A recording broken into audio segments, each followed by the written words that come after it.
Hi, everyone. Welcome. Bonjour vous tous. We're just going to wait 1 minute while people exit the waiting room. We'll kick off in 1 minute. Thanks.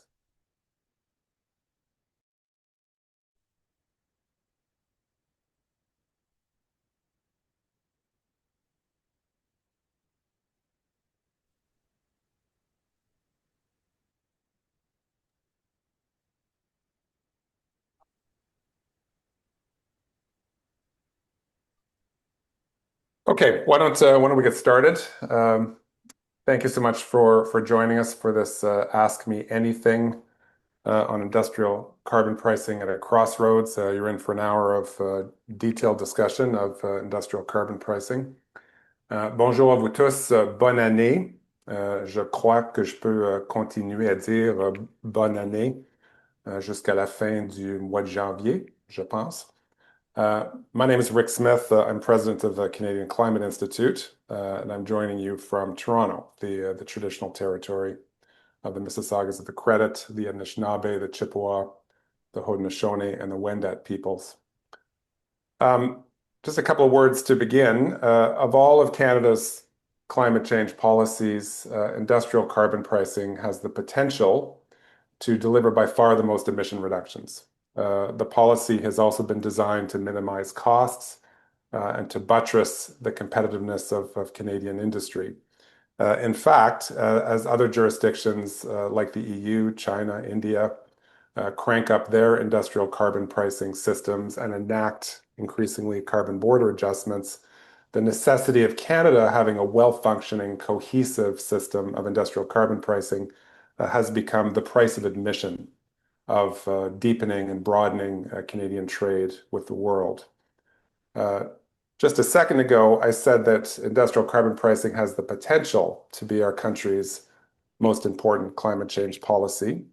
But the reality is that these pricing systems are not at the moment living up to their potential. They are, in fact, right across the country, increasingly dysfunctional and ineffective. There are two processes ongoing over the next few months that aim to fix Canada's ailing industrial carbon pricing systems. The first, of course, are ECCC consultations on the federal benchmark with comments due on January 30th. And the second process is MOU negotiations between the federal government and the government of Alberta. Over the next hour, you're going to hear from three of our country's experts on industrial carbon pricing. My colleagues at the Canadian Climate Institute, Dale Beugin, our executive vice president, Dave Sawyer, our principal economist, and Ross Linden-Fraser, the research lead of our great 440 megatonnes project. This is an AMA, and Ask Me Anything. So, of course, you can literally ask them anything. But one of our focuses over this next hour will be our Institute's comments on the federal benchmark review. To cut to the chase, to reveal the punchline here right at the outset, we think what's currently on offer from the federal government is incomplete, it's inadequate. And in our submission, we'll be urging the federal government to substantially change its approach if it is indeed serious about putting industrial carbon pricing in Canada on a solid foundation for the future. What it's currently proposing will not do that in our judgment.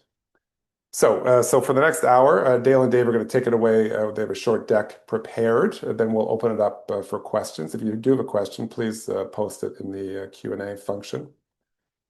Ils prononceront leur discours en anglais, mais nous sommes très heureux lors de la séance de questions-réponses de répondre à vos questions en français. Thanks so much for joining us, and over to you, Dale and Dave. Hey, folks, thanks so much for joining us today. I'm just a little bit of housekeeping to set the stage here, but then Dave's going to get into the content. This thing will be recorded, just as a FYI for you. Et pour ce webinaire, nous avons activé le sous-titrage. Vous pouvez y accéder en bas de votre écran de Zoom. And as Rick said, we were happy to answer in French or English. I'd like to suggest you use the question and answer box as part of the Zoom feature to ask your questions. You can put those questions as Dave walks through our background presentation, and we will leave lots of time to hopefully get to all of them. Those questions will remain anonymous. I think that's enough to set the stage. Dave, over to you, and you can give us a tour of some of the early thinking. Thanks, Dale.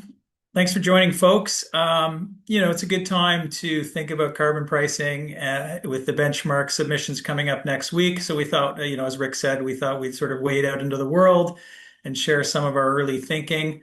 And it's evolving, right? These systems are complex, and there's a lot going on in them and to understand them. So we're going to be rolling out some additional insights, some additional information, and basically, learning with all of you about how to make these systems a little tighter and function a little better. So I've got about 12 slides, and then we'll jump into it. Going to present sort of some background, some context, present some new modeling that we've been doing with our large emitter market simulator model, and then talk about some asks for the benchmark, and then we'll move to questions. So, the first question is, why does this matter now? I mean, it's pretty obvious, right? The decision's being made today, literally today. In the next few months, is going to set stringency going forward to 2030. And of course, there's a bunch of ongoing design choices that are being made, but sort of the standard under which other systems, the federal standard under which provincial systems will then respond, is really kind of critical in terms of what we get out of these systems, the cost they impose, the investment they drive, how they function, this sort of thing. So we have some stuff right now underway. Obviously, the benchmark reform is underway. It's accelerated given the MOU that came out, right?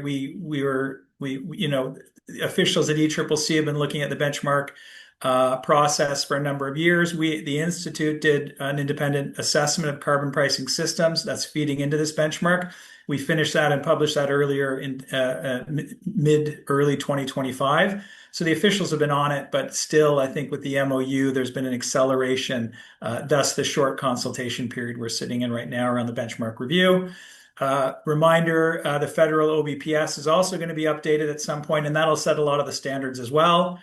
And finally, the ERP, the Emission Reduction Plan Progress Report, just published before Christmas, and the Institute's going to have a piece coming out on this very shortly. Ross was the lead author on that. We did some modeling with Navius. And basically in there, there's a big bet being placed on an industrial carbon pricing. It's a reasonable bet, but also we better get the design elements right if we want to deliver on that promise. Of course, the backdrop we've talked about, and lots of people are talking about this, opaque systems across the board, across the country, outdated design, and they've been systematically weakened in time. There's been a lack of political will to both strengthen the systems and to implement the backstop. Saskatchewan has been sitting for quite a while without a price. Of course, this changed under or could be changing under the Carbon Competitiveness Strategy and Budget 2025 from the feds. But, there you go. And then there's this ongoing soft touch and alignment under the benchmark. Provinces allowed to do basically what they want within broad parameters. Doesn't really help with alignment. So there's this backdrop of alignment, and also this backdrop of sort of allowing tradable units across systems in time, increasing efficiency, reducing domestic competitiveness issues about misaligned carbon costs between domestic competitors in two provinces, for example. So there's a whole bunch of stuff going on here. And the time is short. And if you look at TIER, and we're going to spend a lot of time on TIER here because we have good data, and frankly, it's the biggest policy in the country. 25% of our national emissions, 23 to 25, covered under the TIER program. So it's a big, important program. And we have pretty good data on the system. So we're going to focus on that. But we were also looking at BC and Ontario as backdrops. So really, we need a refresh, and we need more than a refresh, frankly. And so this is where we are. Tinkering won't do it right now, it looks like, especially given the current state of play. So we have two tracks going on right now. So if you look at the ECCC's benchmark consultation document, there's not a lot in there on stringency. There's not a lot in there like we'd seen in the past on the Strengthened Climate Plan, for example, where price trajectories are mentioned.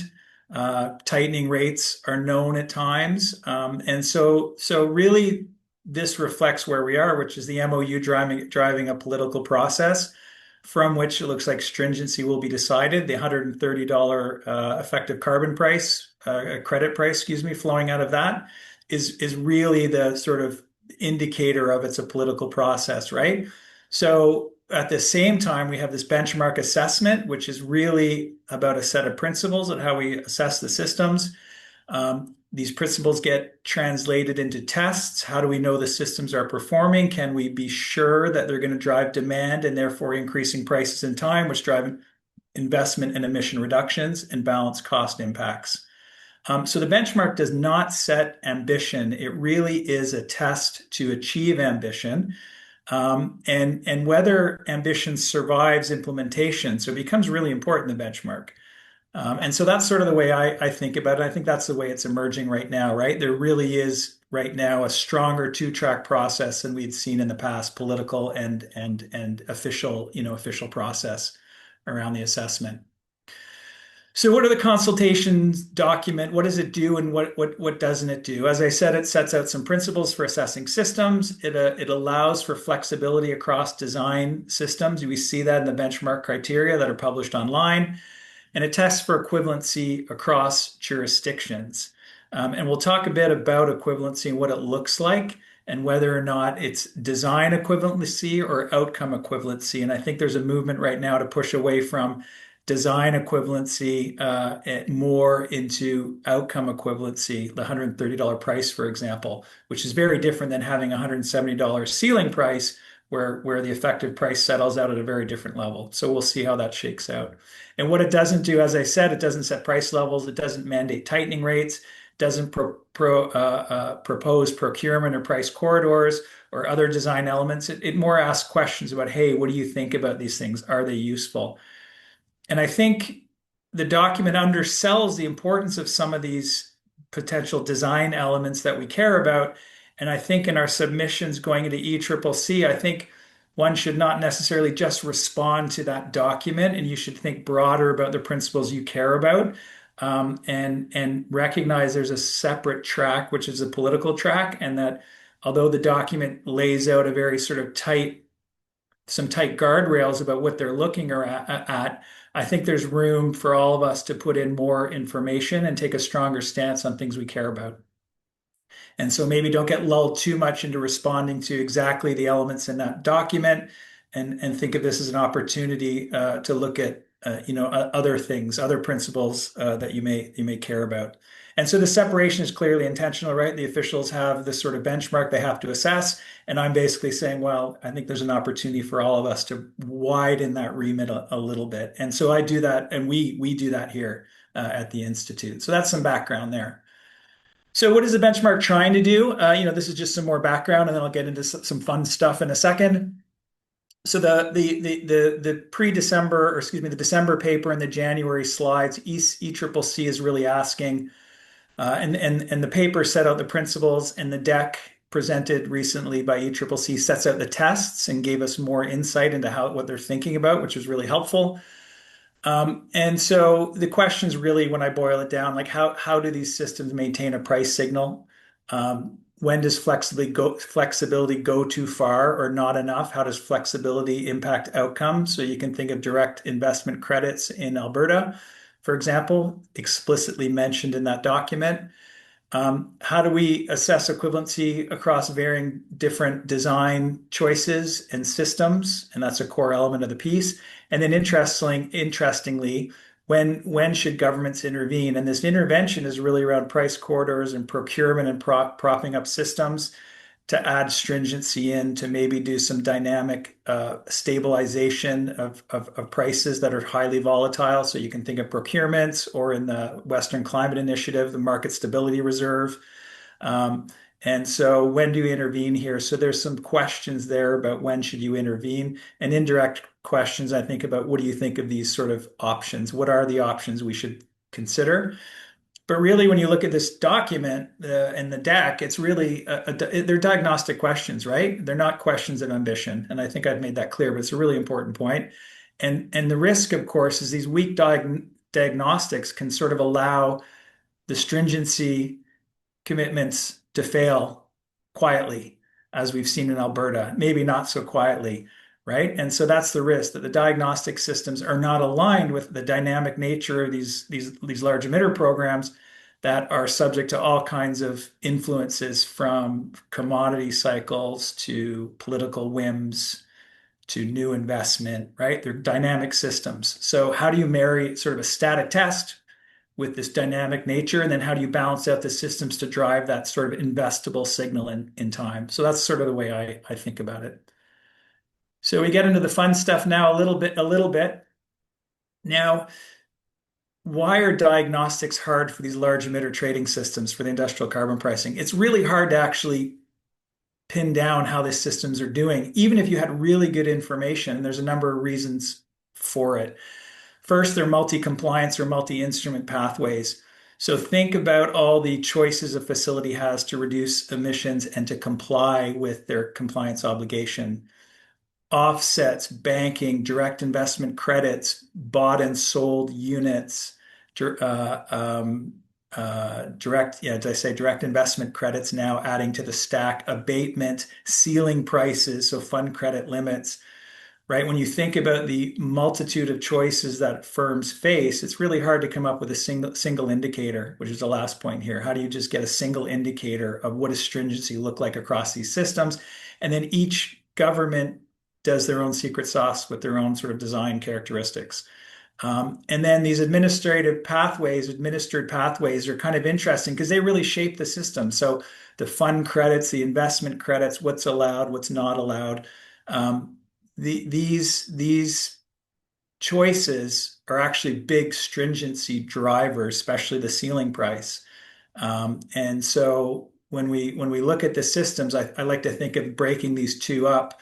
One is sort of a response by facilities and into compliance, and then the other is sort of mandated requirements, and particularly the fund credit limits, which are a big driver of stringency. And we see differential stringency across systems, and I'll talk a bit about that. And then opacity is a feature, not a bug. So we don't have the information, we don't have the data, right? And that we all know that, and that's a critical challenge that the benchmark can address and has to address. So diagnostics are hard. So there's a lot going on. So that technical paper that they gave us reflects the challenge associated with addressing stringency across and assessing stringency across these systems. And there's no single indicator, right, at all. And so, yeah, you have to think about this a little thoughtfully. And so, yeah, I'm going to jump into some modeling. So we did some modeling and analysis and how we approach the problem. So we've developed over about the last year and a half a really detailed sort of market balance model of the OBPS systems in the country. We're able to put into the system, facilities, their emission limits, so their benchmarks, how those are tightened in time. We can throw in the banks that we pull out of tier. We can throw in the offset limits. Yes or no, Ontario doesn't have any offsets, so there's no offsets there. We can throw in direct investment credits. So we can basically model all the various pieces, and then we can vary them. And when you start to vary them, you can sort of see what the major drivers are. And so that's what I'm going to present here is, okay, we got a whole bunch of scenarios. We ran 60 plus scenarios. We could do more, we could do less. We varied a bunch of stuff, and then we did some analytics around, okay, what's driving what? And then importantly and interestingly for this piece, we said, okay, there's a bunch of tests here that ECCC has put out, expiry test, magnitude test. There's a whole bunch of stuff there. We can code those in, and then we can test when these 62 scenarios with all kinds of design choices nestled in Alberta and TIER's program. We did some work on BC and Ontario as well. And okay, what are the resilient learnings here? How do we think about these systems, how they operate? And a really first observation is that a lot of the tests that ECCC is pulling forward looks like you can pass the test but fail on stringency. And if you think about stringency as $130, whether it's a market price, and this is an important distinction because I go in one direction here. We've had some internal discussions I'm sure lots of people have. Is it $130 what? Is it a market price, or is it a weighted compliance price across all your compliance options? So you're paying at the ceiling price, you're buying market units, you have offsets. What's your share of those in compliance? And that's a weighted number. And that can be very, very different than the market price. And I'll show you why in a second. But basically, you can pass a lot of these static tests and then spin the system out into the future where you have dynamic interactions between these compliance units, and you can grow emissions, you can grow, change emission intensity, whatever, and you may not pass. You may not pass a bunch of, you may look like you're passing tests, but you may not hit that sort of stringency indicator that you care about, which is something like, the $130 price. So that's the approach we took here. And it's not to say these indicators, the ECCC indicators, are bad. I think they're incomplete, and we'll go to that in a second and talk about it. So that's the first takeaway, really, is that these systems are dynamic and they can look stringent, but you can game them. You can game them and play and optimize them. You have so many, a province has so many levers, you can end up wherever you want, or unintentionally with interactions, you might end up somewhere else. A couple more slides. So this is the first point I talked about there. So what are you looking at here? So this is the 62 runs, and the red bits there, the red vertical lines, and this gets at the market price does not equal stringency argument. The red vertical dots are roughly the same market price, sitting at $20. So this is an oversupplied system, tightening, not very much tightening going on, but I can have very different levels of stringency happening in the model depending on what your design choices are. So at the very top of that stack here is British Columbia, where they have an extreme, or not extreme, they have a very strong fund credit limit of 70%, 60 to 70%, climbing to 70%, meaning they're basically, and it's emission tax, a full emission tax on 70% of your emissions. You have two compliance choices there. You pay into the fund or you abate. And then the 30% that's left is your market buying and selling and performance credits and offsets. So the weighted average there is extremely high, but the market price is very low, and it's a very stringent system. Newfoundland has a price floor right now through its regulated utility that's at 93% of the ceiling price. They have a very stringent system. They fail on a lot of tests because they're oversupplied. They have too many units sitting there, but that price floor keeps the stringency up. So you can see across the board here that we have a wide sort of range of outcomes that you can get at. There's all kinds of combinations that get you here, but my big takeaway here is that, the system may look strong or weak through the prices, but it's really hiding the underlying stringency, and we need to take a closer look at those drivers of stringency. So the next piece. So what drives stringency? So again, we have 60 plus scenarios. Turn these things on and off. So what are you looking at here? So we have direct investment credits at the top, credit limits. So these are basically offset limits or EPC limits. You could have banking limits as well. So there's expiry in the model. So you can expire like we do in TIER. They have in most systems, they have an expiry on credits. Could be 6 years, 8 years, unlimited. It's use or lose provisions. TIER has a big bank of units that are going to basically vintage out before 2030. And so you can change that in the model to see if the banking limits, this expiry of these things change stringency and move the oversupply through the system and put upward pressure on the prices, right? And so what each of these sort of things do, we have a price corridor there, which is basically a floor and a ceiling. We've been at the Institute talking quite a lot about a floor. We think it's critical, and I'll show you why in a bit. Benchmark tightening is really important. And then we have procurement at the bottom.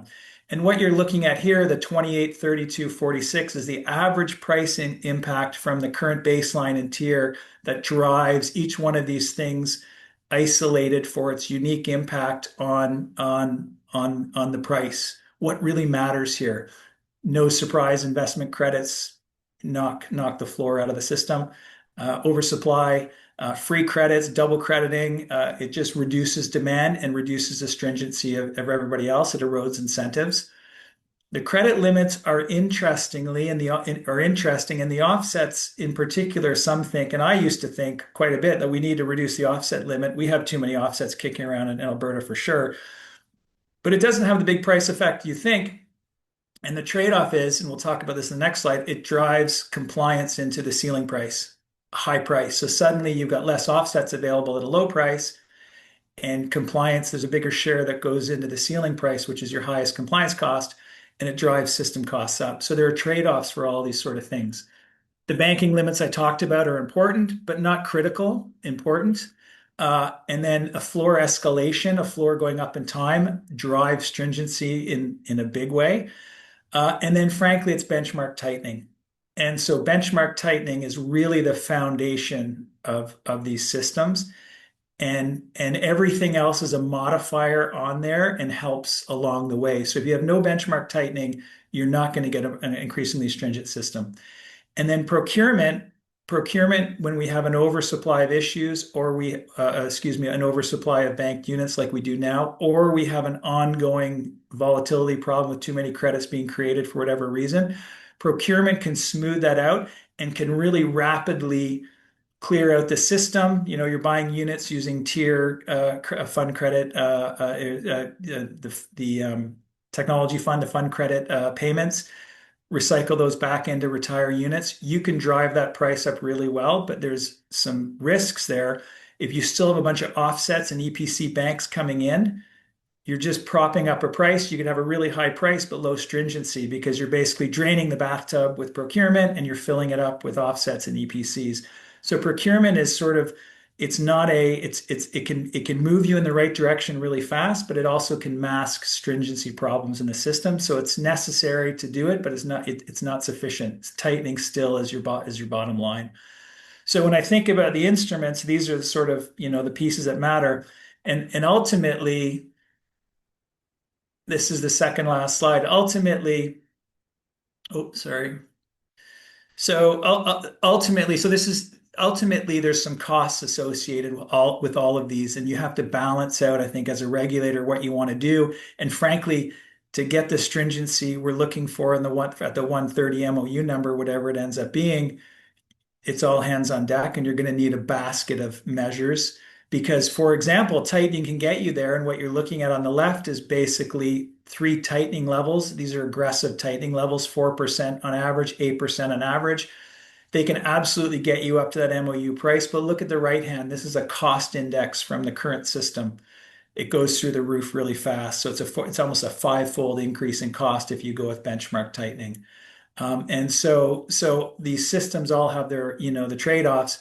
And you could have the reverse here for direct investment credits. You could basically, you could water the system down. It'd be really cheap, but you wouldn't get the increase in the emission in the price that you're looking for. So for each design element, you can sort of isolate its cost impact, and then of course you can put packages together to think about it. So that's sort of the way I think about the issue. And the last slide, just with our sort of asks in the end. So really, I mean, functional requirements really require bold benchmark reform. We think the current document has some, is good, but we would like to see some things added to it, and we think they're necessary to drive the systems forward. We provided a roadmap under the independent carbon pricing review a number of months ago, as I said, early 2025. But we've since, we've since honed it down with some thinking, and this is sort of what we boil it down to as non-negotiables. So the current, and it's a bit of a mix in here about stringency, just like the 2-track process, stringency and tests to ensure that we're monitoring the systems and that we're getting the outcomes we want. So the current tests are really insufficient. So we think they're good. They're good. Banking's the big one. So the banking, instead of the banking drawdown rate and how fast that the CSA, Canadian Standards Association, registries are drawing down is actually a really good indicator of increasing stringency. So we want to see a drawdown rate in the banks in time that matches something that we think would align with increasing stringency. So we think adding some more dynamic pieces into the indicators would help, and there's some work to do there. Second, equivalent outcomes. Right now, these systems the tests are really designed as sort of a design conformance check. Do you have this? Do you have that? Do you have that? Do you have net demand? Okay. Really, the equivalent outcome we want to move towards, when you think about SEPA equivalency agreements, the benchmark's really different. SEPA equivalency agreements look for equivalent outcomes on emissions, which is hard to do with the current systems, but we can have equivalent outcomes. So we need to think about equivalent outcomes.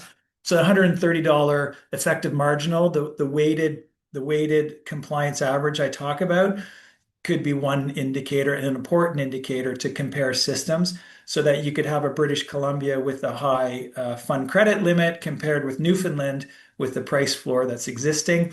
And are you meeting the minimum price there? And then monitoring it in time to the extent you can. So non-negotiable, I think tightening the benchmarks in a price corridor. We know about tightening benchmarks, right? It's sort of industry doesn't like it because it adds to the balance sheet, but it is really needed in time. The tightening doesn't have to be really significant, I think, to draw these systems up towards up towards the 130 number if they have other elements involved. And one of those things is a price corridor. And we think a floor escalating, tracking the ceiling is a way to go. Something like 50% of the ceiling seems to be a number that we're centering around thinking about, but to be determined. So there needs to be a corridor basically. The investment credits are clearly a problem. I mean, ECCC recognizes this. It erodes the stringency of the systems. They have to be limited or banned, or at least there has to be some sort of compensation on design to deal with them because you can deal with them. You can offset their negative impact on stringency, but you have to be explicit about it. Interventions to manage. So this is procurement. Intervention is the ECCC language. This is some way to go in and manage the oversupply, but also manage the ongoing systems. As I said, these systems are dynamic, and when we run the modeling, we see all kinds of fluctuations in the price. And a market stability reserve type thing can help. ECCC doesn't necessarily want to be or can be prescriptive here about what the provinces do, but I certainly think they can be stronger in saying some price corridor is needed. You guys figure it out. You people figure out how to do it, you folks. Because we wouldn't be in the current situation we're in right now if we had a price floor in a number of the jurisdictions. And we've talked a lot about transparency in the past on market function. We know ECCC and others are interested in this. We all think it's important how firms comply at what price and what does the market function or market balance look like so we can assess these systems. And this goes back to our benchmark review work. And so we can verify equivalency. So that's it for me. I will shut this deck down, open it up, and look forward to hearing from you folks. Fantastic. Thank you very much, Dave. So we've got quite a few questions in the Q&A. And Dave, Dale, I'm just going to lob those at the two of you. And yeah, feel free to answer however you like. So I'm going to start with a higher level question. Someone took a look at the piece that Dave and Dale wrote in the Hub in December of last year, where Dave and Dale were commenting on the idea of $130 as a floor and saying that the $170 federal price is a ceiling, not a floor. And the person asks, if the price of $170 is a maximum price, is the Institute saying that provinces and territories can set their carbon price at any level below that maximum?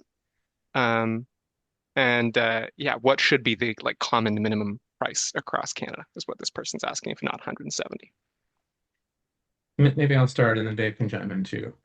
I think that this is exactly what we're saying, that the problem right now is that lots of these systems do have small floor prices. They do have prices that are well below that headline price, that price ceiling, and that there's an opportunity to amend the benchmark, effectively the minimum standard for provincial systems, to require a minimum price that is substantially above zero, to add a floor to complement the ceiling that already exists. And together that makes a collar that brings some certainty as to where carbon markets and credit prices and carbon prices are going to be in the future to help drive investment and drive emissions reductions.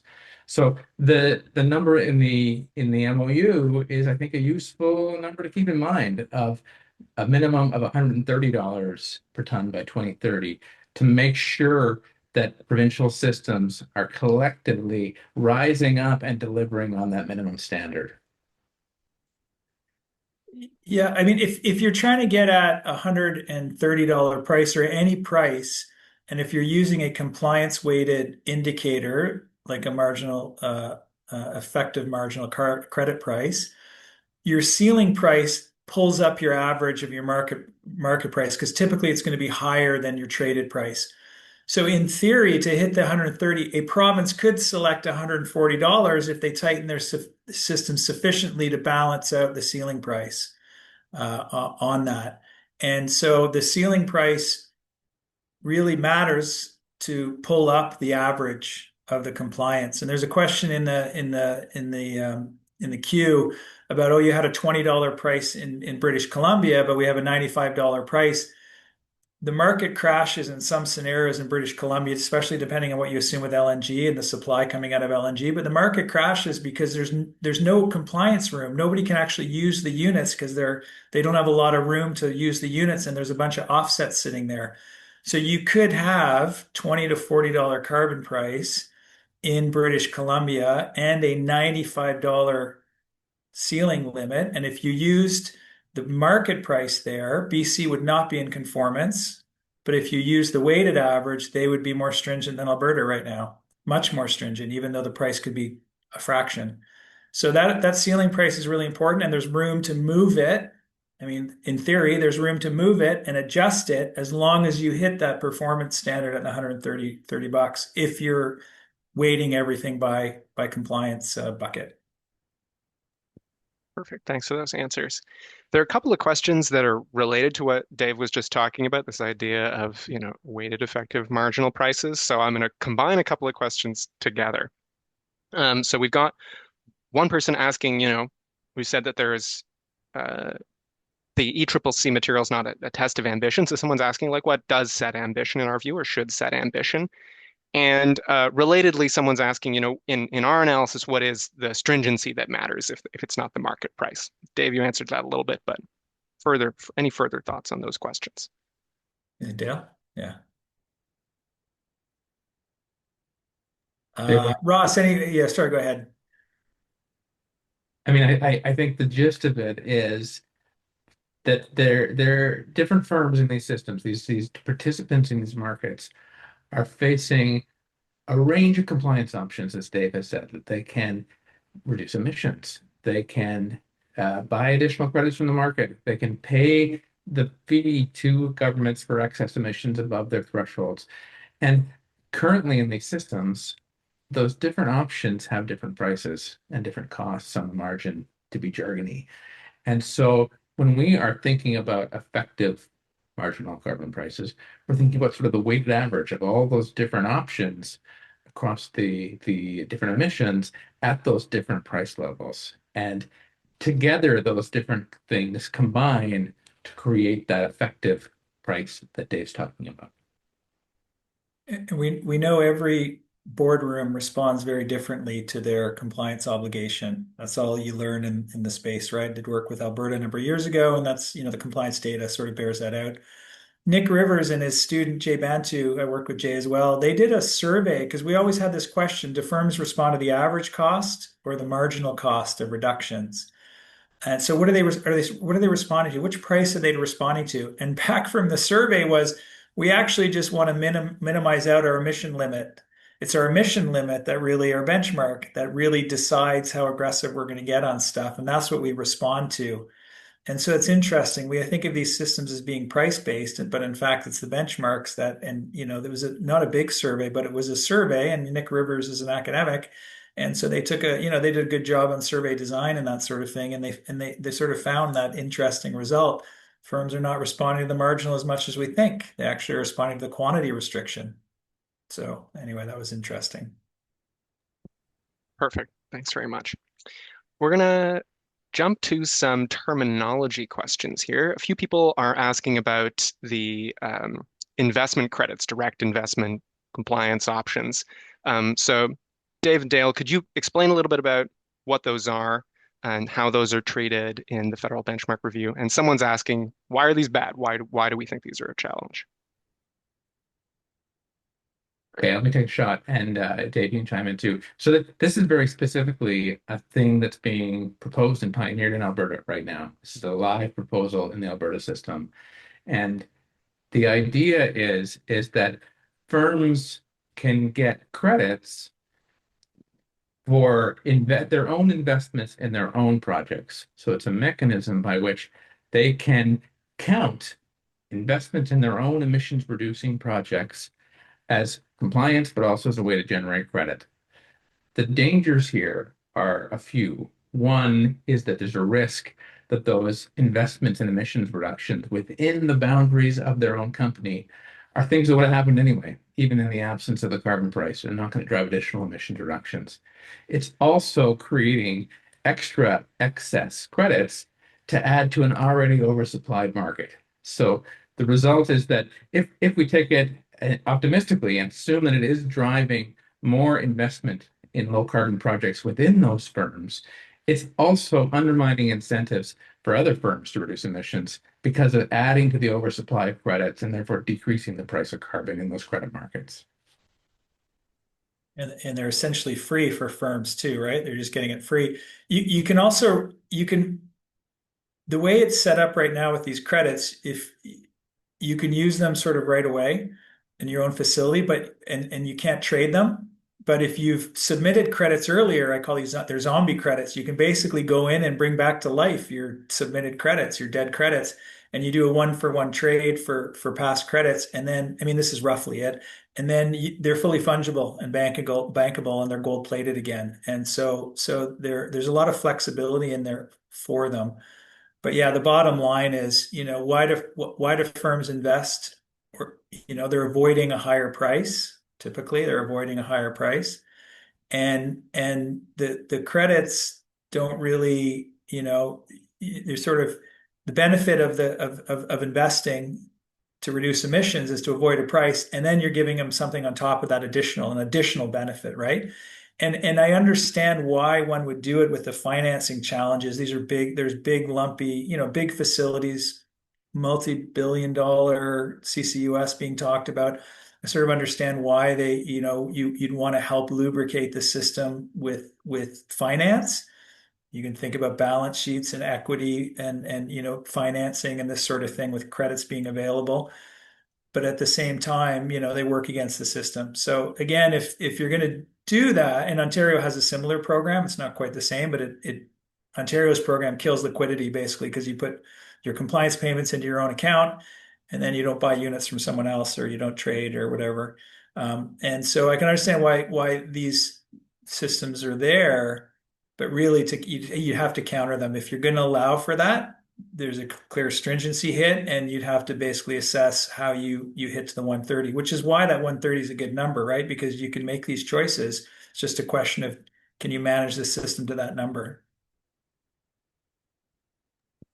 Perfect. Thank you both. Questions are pouring in here. So let's skip to there's some questions about what we recommend. And we've got a lot of questions and tight on time. So Dave and Dale, maybe you can tag team one at a time rather than both answering questions. So some questions about our recommendations. One person notes that in the past, the Institute has supported establishing linking subnational systems together. Is that still something that we are calling for? I think this is a quick one. I think the short answer is linkage is good. It makes for more liquid, bigger markets that are more predictable and more stable, but it only makes sense if those markets are working. If there are problems in those systems, design flaws or design challenges in those systems that undermine the price signal, then linking bad markets with good markets is going to lead to bigger bad markets. So the order of operations is, first, let's address this problem of oversupply. First, let's address the design features, and then let's turn to linking. And the harmonization that comes from fixing these problems makes linkage easier. Perfect. We have a few questions about price levels. But before we talk about price levels, one person's actually asked whether whether we should be thinking about outcomes in terms of prices or in terms of emissions intensity. The person says, like, these systems were set up to reduce emissions intensity. Why is that not the outcome we're looking at? Emission intensity, the data is not being shared, right? That's the fundamental issue. I mean, the provincial regulators have it, but are they sharing it around with other folks? Sometimes they do, sometimes they don't. So the emission intensity is a good indicator. It's a great indicator of fundamentally, are you reducing, your emissions per unit of output, which is the whole point of the system. So you can imagine some benchmark indicators anonymized that sort of show the system's improved emission intensity in time, which would then capture emission reductions and take away all the administrative and non-emission reducing compliance. Because a lot of stuff we talk about in these systems don't necessarily reduce emissions. Offsets typically do reduce emissions, but maybe not always if they're hot air. And so there's some emission reductions there. But yeah, emission intensity is a nice clean indicator, but I think there's data challenges and data sharing challenges there. But in theory, absolutely, that would be a great indicator. So to the indicator, we are talking about price. Quite a few people have questions about the choice of 130. One person suggests that's probably not going to be high enough to get the reductions we want. One person asks where we think the $130 gets to, and others are saying, like, what do we expect might come from $130? So Dave and Dale, feel free to take those any which way. Like, where does that 130 come from? Is it high enough? What do we expect that to accomplish? Yeah, I mean, I think I heard two versions of this story of, wow, 130 is way higher than the $20 or whatever that the credits have been trading at in some of the markets in recent months, and that is a vast improvement. On the other hand, 130 is way lower than the 170 that could, in theory, be delivered by the existing system if the federal benchmark was, a federal backstop was imposed sort of aggressively, and if these systems were all meeting the standard that's currently defined. So I don't think there's a perfect number. There isn't a magic number that's the right number. Higher prices, more certain prices are going to drive more emissions reductions. I think the 130 number is going to would drive lots of projects. Lots of emissions reducing projects would make sense at 130 per ton, especially if it was a certain clear 130 per ton with a clear time horizon with policy certainty attached to it. But isn't a single number that's the right number. I mean, what do we do? What do we know and what don't we know? We know that 170 is not an indicator of stringency. It is not. It is not. Just like $95 today, right? 110 today is not an indicator of stringency. There's too many multi-compliance pathways, multi-instruments weighing down the incentive. So the 130, if it actually reflects the real price stringency in the system, is a much better number than 170. In fact, 170 gets us in a lot of trouble because we're like, oh, 170, right? It's a huge number. And some would say, oh, well, firms are only paying on 15 or 12% of their emissions. So 170 is only $22. That's no incentive at all. I mean, the truth is in between those two somewhere. So that's why the 130 could be a really good number. Where did the 130 come from? I mean, it just showed up in that MOU. I think a lot of people were who in the know, who were actually connected, didn't like not. I mean, like, I think it was a very tightly held secret in the end. We know that the Alberta system was tracking towards about $70 with the direct investment credits. We know that without that, it was probably tracking to $90 to $95 as an equilibrium sort of price under the current design. And the 130 looks to be a stretch on top of that to get more emission reductions. And so, and again, it's a realization that the 170 was not a real number, the way these systems work. Perfect, thanks. A couple of questions about procurement. So one person's asking if you could just explain sort of the procurement option, like is that a question of, is that a stabilization mechanism, for example? And one person asks what the sort of the fiscal implications would be. And another asks sort of what the implications would be for supply and demand of procurement. Dale, you want to go? Do we have all day? Sure, I'll take a shot. Really simply, this is government offering to buy credits out of the market and pulling them out of the market. So we have an oversupply, and removing excess credits from the market by buying them directly is one way to address that oversupply. So by procurement, we mean credit procurement. We mean mechanisms by which governments are buying credits and taking them out of the market.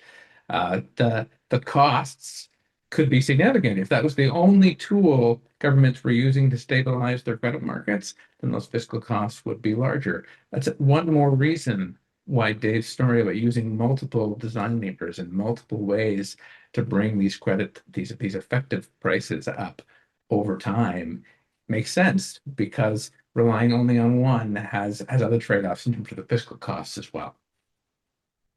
And it's not the only way to stabilize the market. So we have two problems. One, we have an overhang of units, especially in Alberta. But two, we have the risk of ongoing oversupply and price volatility. And so in the WCI system and the EU ETS, they have a market stability reserve where basically if price thresholds are met, either floors or ceilings, there's pullbacks or releases of units from the allocations from the benchmark. So you can imagine the benchmarks take a haircut as an ongoing way that suddenly there's a rules-based, trigger that happens. Oh, we got to hold back 5% and see what that does to price. Or we have to release some out because you can imagine prices going a little crazy. And so that's another way. So there's a number of ways governments can get at this sort of banking issue, too much now, ongoing management issue. There's a number of different options, and we're sort of shorthanding around procurement because it helps with both, and it helps with sort of taking units out initially and then maintaining a floor as you go. So you would be pulling units out to match a floor, and you could be using the tier fund credits to do that, and that would have implications for budgets because Alberta's raiding that kitty jar right now to pay for their environment department for EPA. Perfect.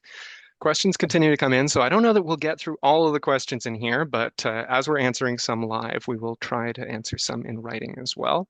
Je n'ai pas vu des questions en français, mais si vous avez une question en français, posez-la et on va y répondre. So next question, I'm going to go into modeling questions. So maybe this is for you, Dave. We'll try not to get too technical or too into the weeds here, but two modeling questions. One person notes that the federal government will assess provincial systems using its own model, EC Pro. And why is that insufficient? Why do we not think that what the federal government has proposed, including what they'll assess through their model, why don't we think that's sufficient? And another person asks about modeling, of the scenarios that we modeled, which one, if any, was optimal? Optimal to who? For what? Right? You can squeeze the offset suppliers. You can squeeze, government procurement pays, the taxpayer, industry pays through tightening. So there is a gentle benchmark ratcheting with limiting banked units and offsets, and so spreading the pain around and then doing some procurement, and you can get there at a reasonable price with some efficiency. So that's one. Sorry, what was the first question again, Ross? Oh, the modeling. Yeah. So what's wrong with ECCC's model? Lots of people have issues with it.